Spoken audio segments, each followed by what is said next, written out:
Good morning. Morning. It's so fun. I think about every time that I have the opportunity to speak, I'm kind of in awe of the pieces that come together. This morning, in my time of quiet, I was just filled with gratitude for all the volunteers in this community and everybody that makes this work. And here's Karen having the same thoughts and voicing them to you. So I just want to reinforce that. I'm so glad we've kept going through all the ups and downs, and I really am grateful to all of our board and our volunteers. And people are stepping up, even in this time where things feel restricted. And Karen's one of our newer platform speakers, and she's so good. And last week, Dan and Barb did a beautiful job, so I send thanks and love to all of you.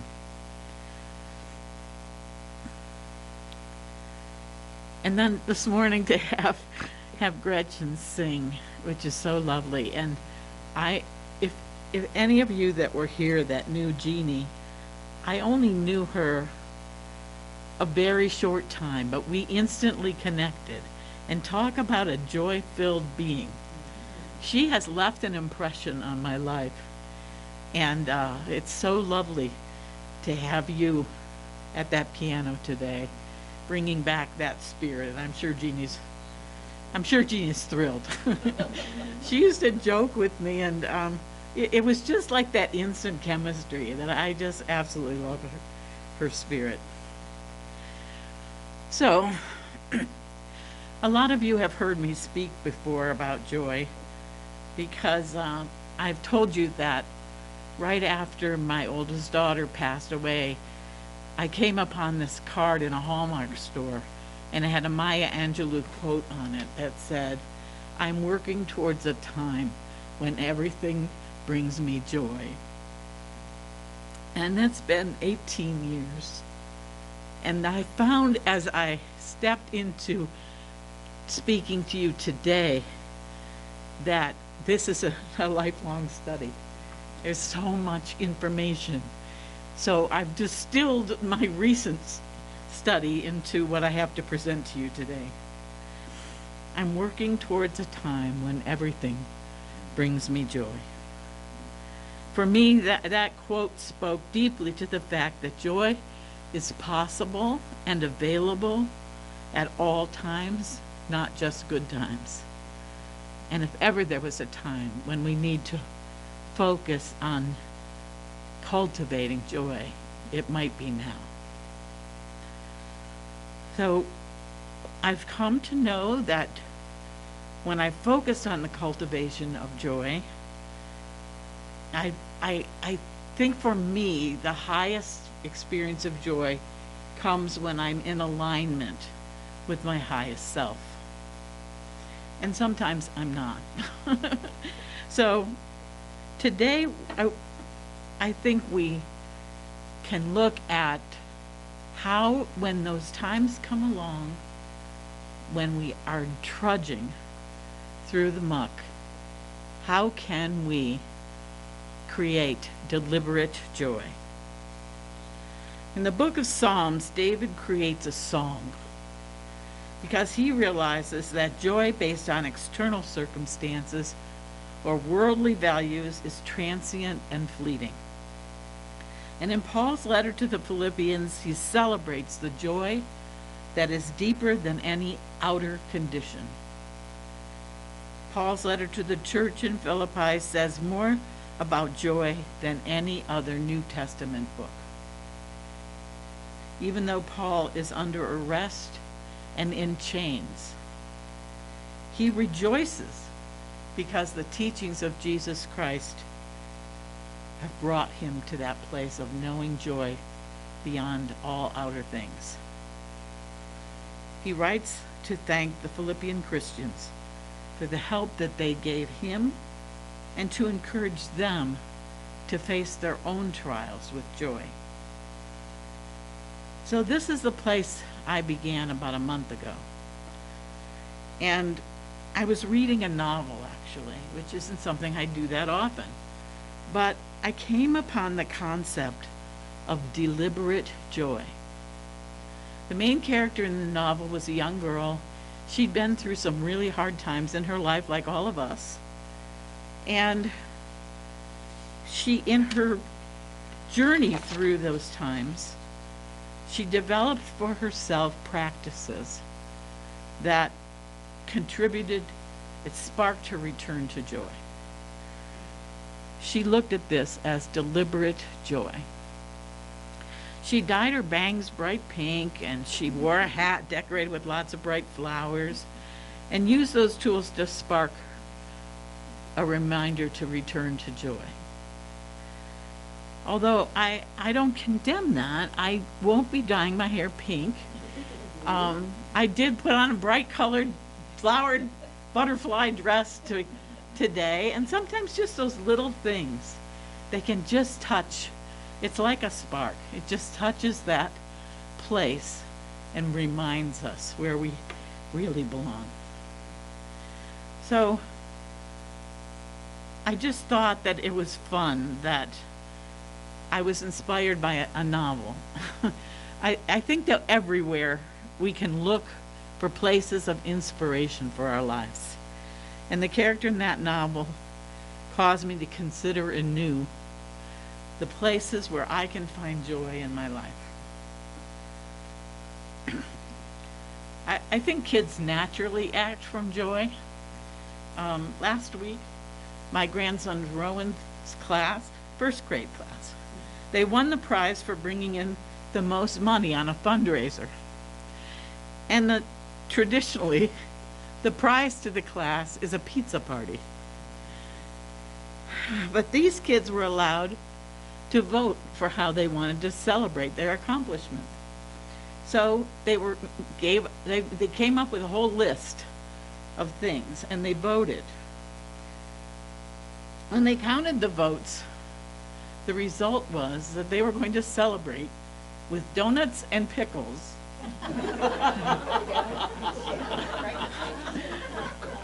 Now that brought me joy. I don't think there's too many of us beyond 6 years old that would come up with donuts and pickles. And they didn't hesitate, to ask for what would bring them joy. And there was no judgment about whether donuts and pickles went together. So that was a lot of fun. And I thought we can renew our childlike spirit when we think about what brings us joy. And then Deb chose this image of the character of joy from the movie Inside Out. And it reminded me, I had that movie. I don't have many. But I pulled it out and watched it again. And if you want to spark joy, watch that movie. It's a Pixar movie. You can probably tell from the character. I even think of Jeannie when I look at her. Just bright spirit, right? So if you haven't seen it, just a quick recap is that the movie begins with the coming into the world of this baby. And she's just coming into awareness, and her parents look down at her and proclaim her a bundle of joy. And then you see this character come alive. Soon we begin to be introduced to a cast of characters that represent the emotions that Riley, our little baby, is growing into. As she grows into childhood, the different characters take their place. First, Joy, and I think that's significant. Joy is a deep part of everyone's being. You don't always see it though, but it's there. And then you begin to, as she grows, you meet sadness and fear and disgust and anger. And each of these has their place in Riley's experience, and eventually even Joy comes to realize that they all have an important place. Different times, different ones are taking over, but Joy is always running back to to not correct, but to just to guide this back to her essence. Excuse me. And so it's the same way with us. You know, many of us wish for things in our lives, and we only come to find that again and again we don't find peace when those things are actually manifest in our lives. Our quest for joy is something that keeps moving us forward into new and better experiences.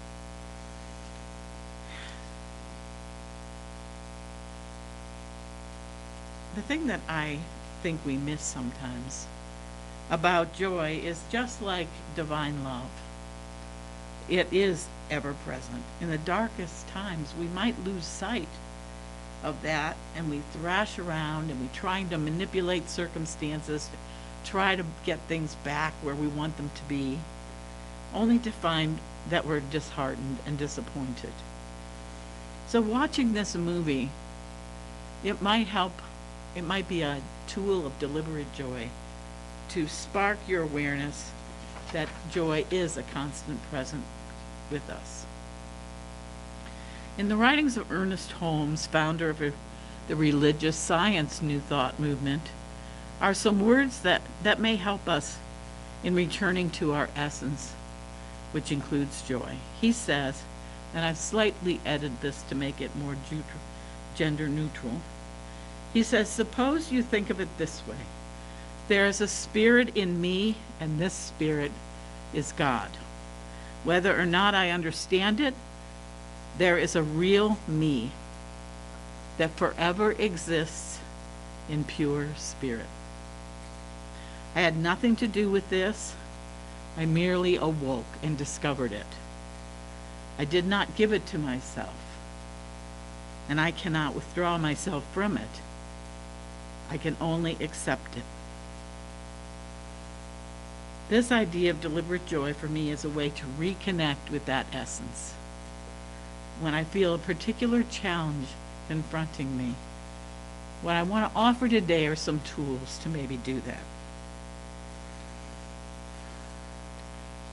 I have a very dear friend. She's been my friend for over 40 years. We've always connected on a spiritual level and had the ability to, we can pour out our heart and then help each other to get back to that essence. Unfortunately, about 5 or 6 years ago, some of her friends and I noticed that Carol was experiencing dementia. She couldn't find her way home after her Tai Chi classes, which she had gone to for over 20 years. Someone had said, "Follow me, and I'll help you get home." But she forgot halfway there and turned off and was lost for a while. She had an organized pill box with her medications for every single day, but she couldn't remember what day it was. Then they got her a calendar that put up on the wall, today is Sunday, October 4th, but she forget to look at that. She couldn't make those connections anymore. It was very sad when finally her family became aware and she was rehoused into a memory care facility. She was only 63 years old. Throughout those years, I've stayed in touch with her. And I found that while the disease may have affected her ability to remember what she did earlier in the day or when the last time was she spoke to her sister, her spirit has not been changed. And I know this isn't the case with every Alzheimer's patient, but I'm grateful to say that whenever I talk to Carol, it's hard to have a conversation, but if I have something on my heart, she still has that clear realization of God is with you. Love is with you. Everything's in divine order. She never fails me on that. Her spirit is still very sound. And I thought about that. She's no longer distracted by the past because it doesn't exist for her. She has no regrets. She has no shame about anything. And she doesn't think about the future because that doesn't exist for her. She's fully in the moment. And isn't this a message for all of us when we get off course? This moment is the only thing that really exists. And when we move into that place, we do release shame. We release all those regrets, all that weight that we carry of what if and what all those things that we just constantly, the head is going on about. But Carol is joyful every time I speak with her. And I work more to stay in the moment when I think about her.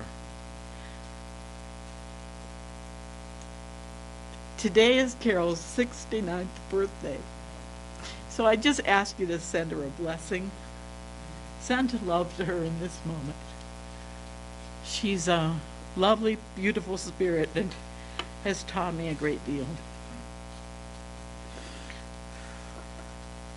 So I recently came upon author Deborah Valentina, and she writes about the qualities for cultivating joy in times of chaos. She offers us guidance about cultivating deliberate joy with focusing on certain qualities in our lives. She grew up in a chaotic and challenging household, and it said by the age of 5, she began experimenting with what would make her happy and what would help her family. So over the years since that time, she's distilled those experiments into 7 qualities that we can consider for our journey. The first is optimism. Helen Keller wrote, "Optimism is the faith that leads to achievement. Nothing can be done without faith and optimism." Deborah Valentina found that with focus, she could find the silver lining in every situation. She believes that there are no accidents and that whatever occurs is for her highest good. Instead of denying that there is injustice and unkindness, she suggests envisioning how the world is changing to a more evolved place. Secondly, she focuses on curiosity. Curiosity may have killed the cat, but I think it can save relationships. When we engage in curiosity about others and their behaviors and their actions and their thoughts, we can move out of judgment. When we move into curiosity, we ask authentic questions and we learn about the situation or the person. Instead of moving into judgment and condemnation, and we can move out of that negative energy and into a more positive energy, kind of putting ourselves in the other's shoes. And even if we can't do that, just to have the curiosity about what's behind this is a freeing thing for us. Her third suggestion is trust in yourself and intuition. So when we cultivate a deep trust in ourselves, we develop our self-confidence, and we're more able to move confidently into our lives rather than be swept along in the tide of the collective consciousness. This requires a commitment to being in the moment again. And this conscious awareness points you in the direction of your highest good.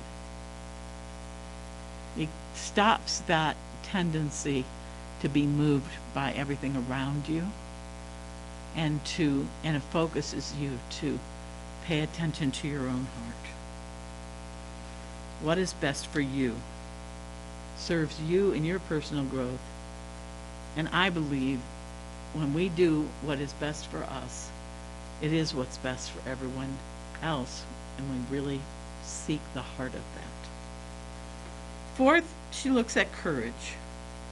Finding the courage to speak your truth, even when it isn't the popular opinion. It builds strength, and it sets you free as you become more self-assured and confident. And this ties into that previous quality of trust in self. The fifth quality is sense of humor and laughter. Well, I don't think I have anything to say to this community about that. Over the last 3 years, I think you've taught me more about having a sense of humor and being free and singing and dancing and celebrating joy than I could ever speak to you. Sixth is resilience, the ability to come back to center after something, a setback, a disruption in your energy, has set you off balance. It serves us well to develop resilience. These days, it seems like there's plenty of circumstances out there that have the potential to disrupt our day. We consciously make the choice to not allow that to happen. I find that my commitment to my daily practice every morning of time in silence, meditation, reading, it's a non-negotiable in my life. Has set me deep roots. Not that I have plenty of days and plenty of times a day where I get knocked off, but then I can come back more easily. It's the most important investment I make for myself each day. And the seventh quality she speaks of is taking risks. T.S. Eliot wrote, "Only those who risk going too far can possibly find out how far it is possible to go." When I first looked at this aspect of cultivating joy, I didn't think I had anything to I didn't think I could get this one. I was raised, and I continue to be cautious and careful and maybe fearful when it comes right down to it. But then I sat with it, and I realized I've taken some pretty big risks in my life. And I won't bore you with those, but one of them has been moving here across the country at the age of 64, 65, however old I was then, and re-establishing. And this is part of the gift the Spirit has given me. And then my daughter and her husband are setting off for Mexico, actually crossing the border later today, to live in Baja for 6 months is the plan. And they bought a bus, a converted school bus, and I can't tell you how many judgments I have about this whole situation.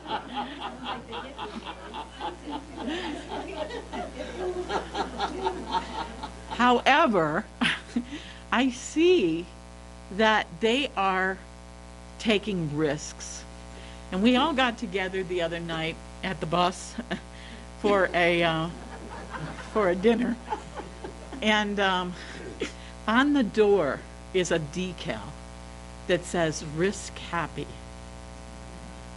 Something went under my skin when I saw that, and it has shifted me so much. I started to research this, and I haven't gotten too far in a couple of days, but there's a whole movement, I guess, and about this risk happy. And unless we risk, we can't break through the limits we've set up for ourselves and move into the unlimited good that's available to us. So I'm much more open today than I was Saturday evening, Friday evening, I don't know what day we got together, to testing boundaries and risking happiness. So, optimism, curiosity, trust in yourself and intuition, courage, humor, laughter, resilience, and risk. I invite you to just ponder those. And if one or two of them jump up at you, take a look at them and see if exploring them you can find greater joy. So let's go back to the little character here of joy. And please remember that each and every one of us has that inside of us. Let's get to know her. Let's play with her. Let's invite her to step forward in our lives and lead us and let's see how much joy we can cultivate in our lives. And then that energy spreads out to everything and everyone around us. Thank you.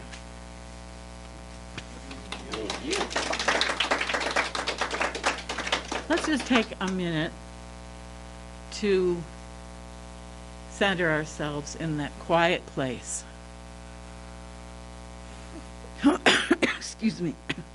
And I'd like you to drop down into your heart. Take some deep breaths. Move into that space of openness and light with the intention of knowing joy.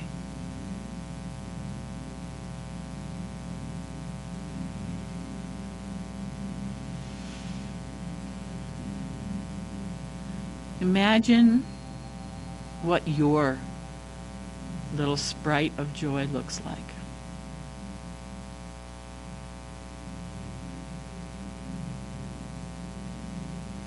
Introduce yourself,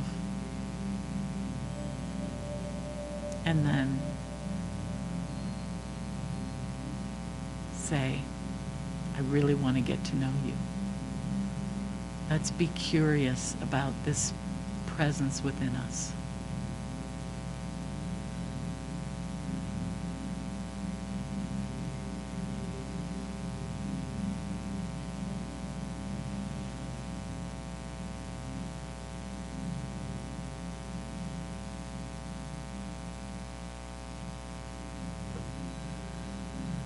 This aspect of ourselves can become more prominent with the deliberate intention of our inviting that in and giving that little sprite room to dance, room to sing, room to grow, and room to express.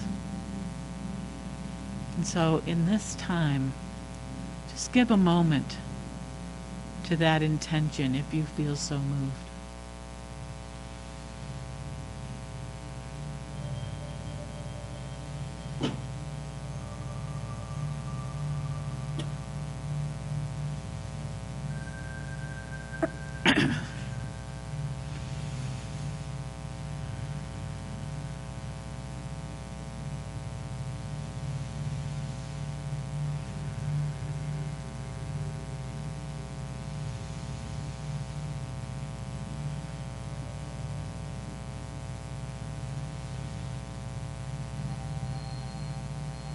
Feel that energy rising, being animated, and give it permission to express in your life.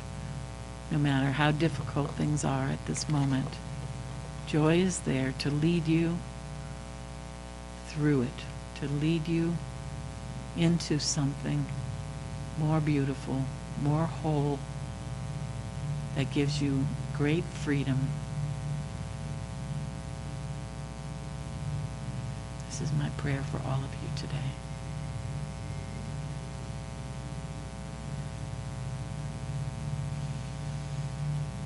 And so it is. Namaste, my friend.